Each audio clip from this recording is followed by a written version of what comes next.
Okay, eto na mga repa. Simulan na natin ang kwento. Pero bago ko to simulan, meron lang akong gustong i-share sa inyo na nakakatawang pangyayari. Tawan-tawa ako dito kasi ang lupit ng timing. Nung kaka-upload ko pa lang kasi ng ating Peklat Animation, ay sobrang dami nag-comment na ikwento ko daw yung aking first girlfriend. Nung una-una, nagdadalawang isip ako kung ikikwento ko ba to sa inyo. Kasi sa totoo lang, pagdating sa akin love story, ay nahihiya ako ito ikwento. Pero nakakatawa yung unang girlfriend experience ko, kaya parang gusto ko rin to ikwento sa inyo. Ang problema lang ay ayaw ko nagmumukha ako nagfe-flex pag kwento ko to sa inyo. Kaya naman may debate na gaganap sa utak ko noong mga oras na yon. Tapos maya-maya, merong hindi ka panipaniwala nangyari.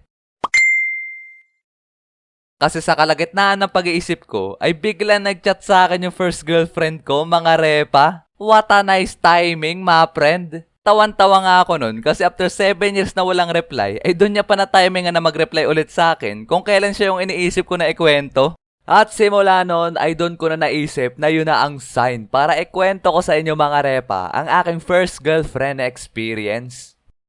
Etong kwento ko na to mga repa ay nangyari nung grade 7 pa lang ako, mga panahong anime at paglalaro pa lang ang nasa isip ko, ni hindi ko nga halos akalain na magkakaroon ako ng GF noong mga panahon na yon.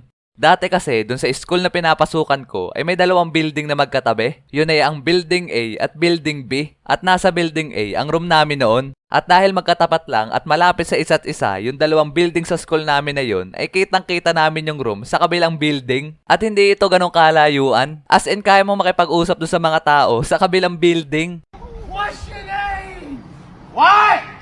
What is your name? Naging talamak pa nga ligawan dati dun sa katapat na building namin na yon. As in, nagliligawan yung mga klasiko at yung mga naandun sa katapat ng room namin. Yun yung usong-uso dun dati. Kasi hindi lang yung section namin na nagawa nun. Halos lahat. Talaga namang maya-maya ay may maririnig ka na lang bigla na nagsisigawan ng pick-up lines. May mga nag-I love youhan pa nga gamit ng sign language na sila din na nag-imbento. Para nga sila mga ninja sa mga pinaggagawa nila na yon. Madami pa nga sila mga pinaggagawa nun. Habang ako, parang kulangot lang dun sa ledgi kasi hindi ko kaya yung mga pinaggagawa nila. Feel ko kasi nun parang sobrang bata ako pa para magkajowa. Pero meron ako nung dalawang tropa na kasama din sa mga nanliligaw dun sa taga-katapat namin na building. At simula nung napasagot na nila yung mga nililigawan nila sa kabilang building, ay dito na nagsimula yung mga hindi inaasahan na pangyayari.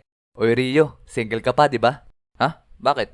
Ngiting may binabalak kayo ah. Di pre, baka gusto mo kasi magkajowa. Hehe. Kaya nga pre, may rereto kami sa'yo. Sira ulo, hindi naman ako nagpapahanap ng jowa. Yung naging GF kasi nung dalawa kong tropa mga repa ay magkaibigan at meron pa silang isa pang kaibigan na babae at yun ang nirereto ng dalawa kong tropa sa akin. Ano pre, gawin mo ng GF para pa magde-date magkakasama tayong tatlo. Kaya nga pre.